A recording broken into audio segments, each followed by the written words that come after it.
The ruling Jamaica Labour Party says it's touting solid accomplishments, not spouting promises that it has set down for prosperity. In this book, what it says are only 250 of its solid achievements since taking charge of government in 2016. The woman at the helm of the party's campaign and manifesto segment of the machinery, Senator Kamina Johnson-Smith, who's been on the road since before day, as they would say, in rural Jamaica, joins me this evening to talk about what the JLP says it's the plinth from which it is launching its bid for a third consecutive term in office. Lead Story, Wednesday edition, starts now.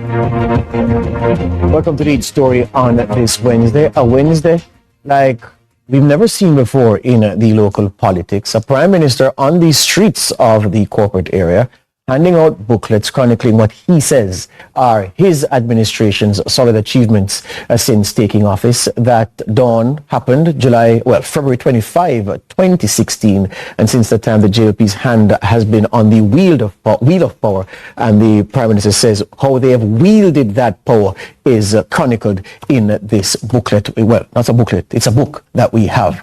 In case you missed all the excitement from earlier on this Wednesday, Nika Lewis was very kind enough to take time out of her busy schedule to prepare this for you.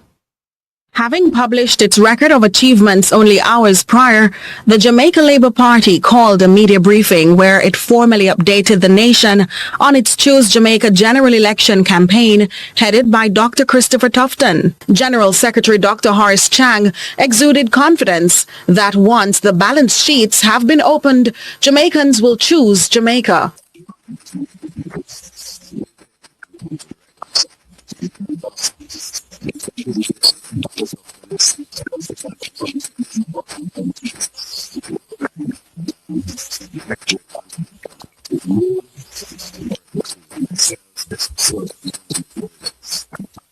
Yeah, the audio devil there wreaking havoc with that passage of the rap featuring Dr. Chang's comments. But nevertheless, we have Senator Kamina Johnson-Smith in the studio with us.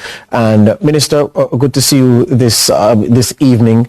Let me start the discussion from this perspective, to look at what those who would not want the JLP administration to get a third term hold up as the big point of criticism. They say the fact is that many Jamaicans are not feeling prosperous. Many Jamaicans are having hard times.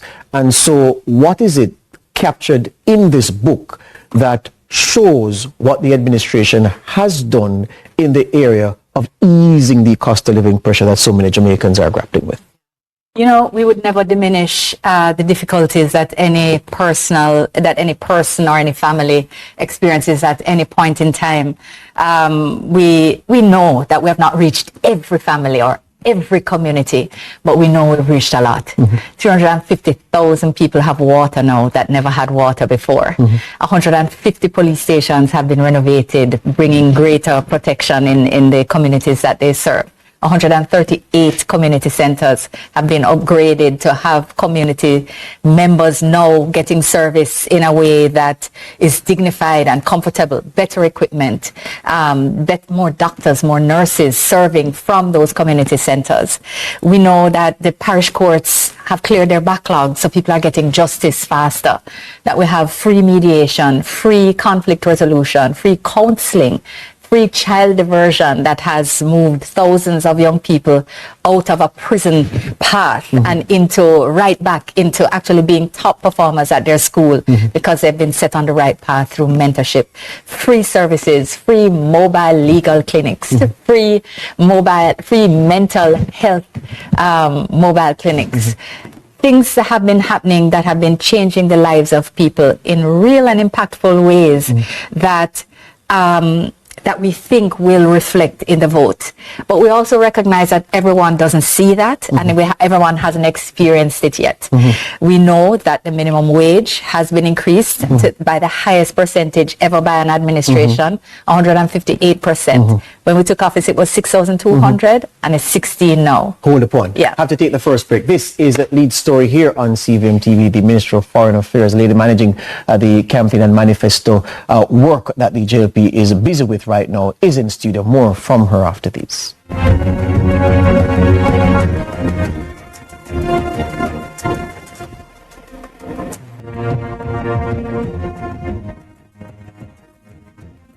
Back with us here on Lead Story on CVM TV. The Minister of Foreign Affairs and Foreign Trade, Senator Kamina Johnson-Smith, is in the house. I want to ask again, based on this and what has been, there's a word I've been tempted to use from morning that was popularly used by a former JLP lawmaker, Senator Dorothy Lightburn, who said, Minister Dorothy Lightburn, who she'll have to talk about adumbrated. But anyway, let's go with listed. Let's go with listed here. Yes. What is in this collection of achievements that speaks to what the JLP administration, and I've committed the cardinal rule of allowing my mobile to ring on the air. I'm not panicking though because I'm experienced. There you go.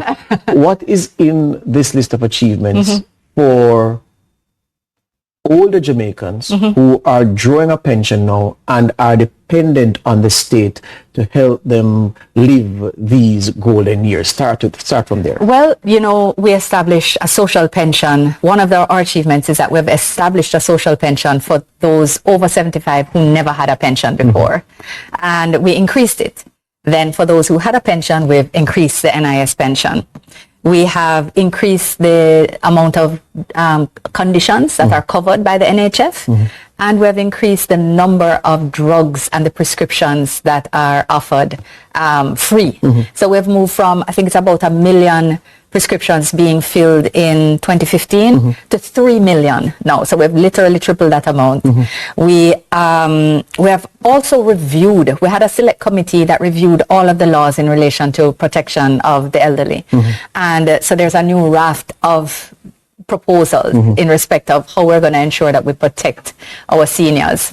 We have also, I'm trying, there's something that is slipping me right now, but it's at the tip of my brain. Yeah. What, hopefully you remember it. Yes. So for the elderly, you will say that Water Commission amnesty. Yes. With a special carve out for our seniors. Yes. So that is there. There's a group of Jamaicans who feel every budget cycle, notwithstanding the fact that the Holness administration can say, well, we've had 9 cycles of no net new taxes. But they feel as if, well, here we go again. There's a lot for the poor. There's something for the elderly. But us in the middle, who borrowed heavily to finance our tertiary education, who are really propping up the system because our income tax is certain and captive, and the government depends on that, and our spending also drives the economy. But there isn't much in any budget for us in the middle. What would you say have been those things the JLP has done for those in the middle to middling classes? You know, first thing I would do is not underplay no new taxes. It has become the norm. So I understand how people feel comfortable in that context.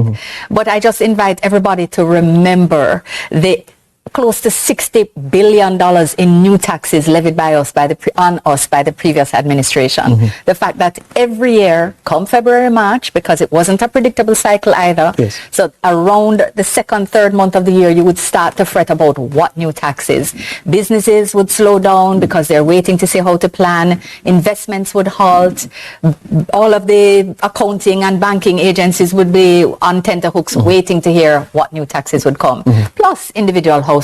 We have removed that uncertainty. That is a big change to people's ability to plan, fundamentally. The fact that we have reduced, we've kept inflation within target by making the BOJ independent and ensuring that their policies, monetary policy management is different from fiscal policy. We've established a fiscal commission as well. That's part of that whole regulatory framework.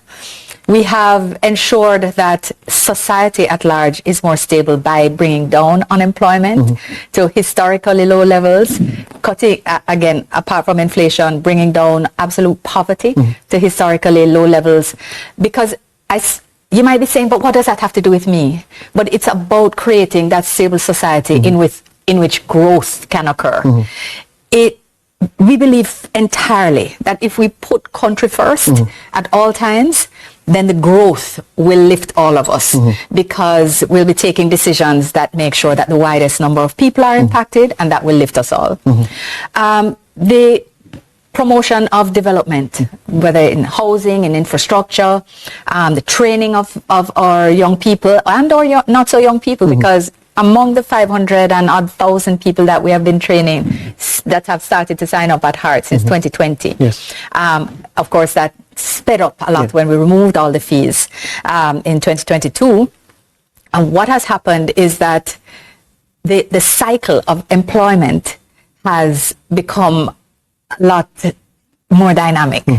Small businesses, young people who sign up at Heart, when they reach level 4, they get a grant that allows them to set up their own business, to buy their own tools of trade.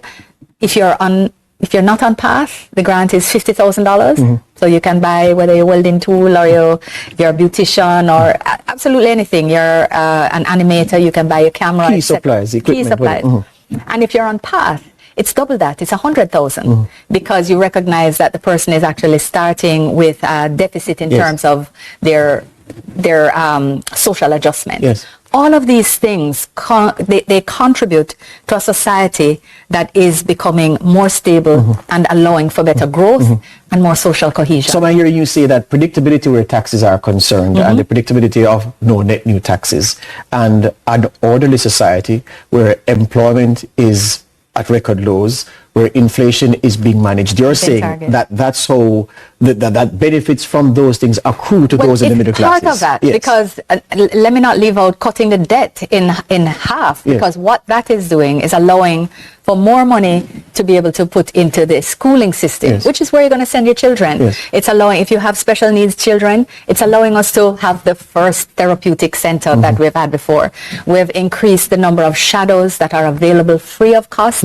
The state pays for shadows to accompany children with special needs to school. We've added about 300 to the cohort, and we'll speak more about what else we'll be doing about that. We have, so we're not only making Jamaica safer by investing in our security forces, in our roads, our health sector, and our education sector, which is making Jamaica a better place for you to live. We're building houses, making more available, and facilitating a market that allows the private sector to also develop. Because what you want is a Jamaica where everyone sees an opportunity for themselves. They don't feel like they have to go elsewhere. And part of that is creating the public good that is stronger, you know? And I think there's a lot of that in here. Fixing the courts, appointing more judges. These are not obvious things, right? But it's for the first time that we have had the full cohort of judges from the appellate down to the parish court level, which are able to deliver justice more efficiently and more effectively. Hear you on that. Let's take this break, and when we come back, we continue to talk about what the JLP has set down in this book. 250 plus achievements, and according to the administration, they didn't have space to fit all, and some of their supporters on social media are calling for a second edition in what they say should be a series. More after these. This is Lead Story, CVM TV.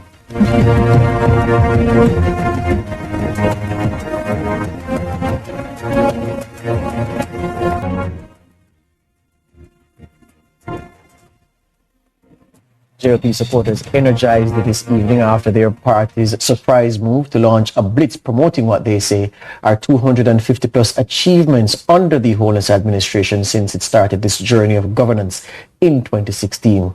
And the Prime Minister himself was on the streets of the corporate area handing copies of this book to Jamaicans as they went about their merry way. The Minister of Foreign Affairs and Foreign Trade, Senator Kamina Johnson-Smith, is in studio with me to talk about what is contained within this book. May I ask, in terms of well, we spoke about justice in some way, national security. You mentioned police stations and so forth. The number of judges that have been increased, and we've spoken about the middle class and what has been done for them. May I ask, what in this document do you expect to satisfy someone who hasn't made a decision yet about what they're likely to do on election day? What in this is to convince them that you have the wherewithal to reap even more success in a third term, and at the same time to dissuade them from trying the PNP to see if they can't do even better than what you've accomplished so far? You know, the beauty of this book is that it demonstrates that the achievements that we've undertaken, the targets that we've met, the things we've accomplished across every demographic and every sector. So if a young person, you care about the fact that we removed guarantors for SLB, that we lowered all the interest rates, we reduced the insurance costs and removed almost all of the fees, they care about that. They care about the free training at heart and the tools that I just spoke about, the CARE program, the LIFT program, etc. They care about all of the training of young people, the JNSC. 8,000 young people trained, who most, I think 90-something% of them are employed with either the JDF, JCF, or in other professions, but related. The fact that we have reduced GCT, reduced transfer tax, reduced stamp duty, removed the minimum business tax, removed the asset tax on non-financially regulated. These are phenomenal things to have accomplished while increasing PATH, increasing minimum wage, cutting down debt, creating the social pension, as I spoke about earlier, and increasing those. The scholarships that we've offered, 2,000 STEM scholarships between MICO and UTEC, 600 within the health sector alone for graduate, postgraduate, the Marcus Garvey scholarships for public sector workers. I think we just had the second cohort assigned just this week. The water, again, irrigation, Essex Valley, Parnassus, Pedro Plains. These are projects that have been spoken about for years, decades, as a matter of fact. Looking at the legislation that we've passed, there's even a new legal information portal. All the laws of Jamaica, Hansard, everything that you would need to know about Jamaica, updated from a legal perspective, available on a portal, free of charge. There are things that we've been doing institutionally, establishing the Integrity Commission, and not only passing the law, but giving it the budget to do what it needs to do, because we believe in an institution that is fair, unbiased, and staffed to do the work of anti-corruption fighting. It's something that we believe in. We've strengthened MOCA, passed the law to create it as a separate institution. We've invested in the police in a way that has now given them the tools to make us safer, as they've been wanting to do for years. Police, the constabulary force is for the first time at its establishment level, 14,000, because we've finally been able to recruit more than retire or have to be removed. So many things that are, giving them the vehicles to respond. In agriculture, we've upgraded Bodles, the research center. We've provided a productivity incentive. We provide equipment that they can lease so that they can remove the burdens and the barriers that keep them from being able to make a profit. Tourism and our farmers created the Alex Exchange. All right, so what I'm saying is there's so much here that regardless of what interests you, there's something here. Whether you're an environmentalist, a business person, an entrepreneur, a tech startup. We have the first government-sponsored tech startup. We have the new entertainment zones that starting with Fort Rocky and Jam World. So much happening here. But here's the thing. That shows that we can do, we will deliver, and we can implement, will implement. Here's the thing. Someone may be asking, why George is allowing the minister to speak, but it is because you've published this book and you have to talk about this book. Here's the thing I would ask you, though, and it goes back to the question at the top about feeling the benefits. Someone will say to you, well, Minister, here's a challenge I have. With all that the JLP has listed as solid accomplishments, the thing closest to me is my purchasing power.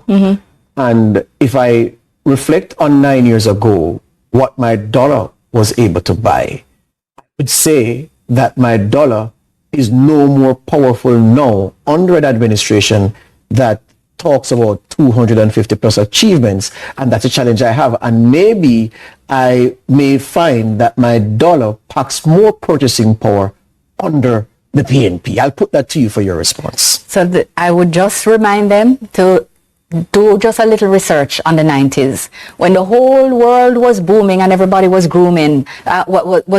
Jamaica was eking out some very anemic growth. But what did we also experience? The entire shutdown, collapse of the financial sector, interest rates in the 3-digit. I don't know if people can understand now who didn't experience it, that a man would take out a loan at 13%, and would end up with a loan at 130%. Families were wiped out. We're not exaggerating when we say that they are responsible for the worst financial disaster in Jamaica's history, bar none. And it was created by them. So it's not even like us who had to deal with COVID that came in onto us from the world. And we successfully navigated it. They created FinSAC. And then the people who benefited from FinSAC are now actually trying to run to lead Jamaica when we know they benefited directly from it, and trying to say that they're money maker ready. It is egregious and horrendous. Yes. And people did not, I think, to compare a spending capacity then with a collapsed environment, I'm not sure the comparison is an appropriate one. Yes, yes. So a stable environment is what Jamaica needs right now in this geopolitically dynamic and unpredictable world. So again, steady hands. Well, not first point here at the death. The people of Jamaica reading this, what do you want them to take insofar as the JLP's capacity and ability to do more than they've done? Because again, I have to come at you from this angle, because I want to challenge what you have here, because people are saying, well, is this the best that could have been achieved in those 9 years? Isn't there better that could have been achieved? And what if we say, you know what, let's put new management in place to see if more can be coaxed out of the economy, if we can reach higher heights? Who is going to coax it out? The people who feel it's a downgrade to step from university to serve the people? The people who tell you that you must, do unspeakable things to your mother? That's who is going to provide this better life and this better economy. The people who call the chairman of a political party a little boy, and citizens a little girl and a little woman, and cabinet ministers referred to as a little guy. The person who curses dirty bad words on stage as soon as they get a little flustered, that's who is going to lead us to a better life. I would like to say, not to mention the people who led one of the companies that benefited directly under Omar Davies from FinSAC and from the failure of other institutions. This is who is going to lead Jamaica to better? Absolutely not. Hear you on that. Absolutely not. So here's the thing. Regardless of what the minister says, or myself, or any other commentator, it's you who have to make up your mind. These achievements, are they solid enough for you? And, when the PNP is ready, I'll be able to put on the table what they have and have them defend what they've put down as what they intend to do for the Jamaican people if they get into power. But for today, the JLP have put their intentions in a book. Not just what they're going to do for the next term, but what they've done so far to cause them to deserve a third term in office. That's my time. Thanks to the minister, and thanks to my producers. All the best. That's my time. Nika Lewis has just walked into the studio, which means it's time for the news at 7.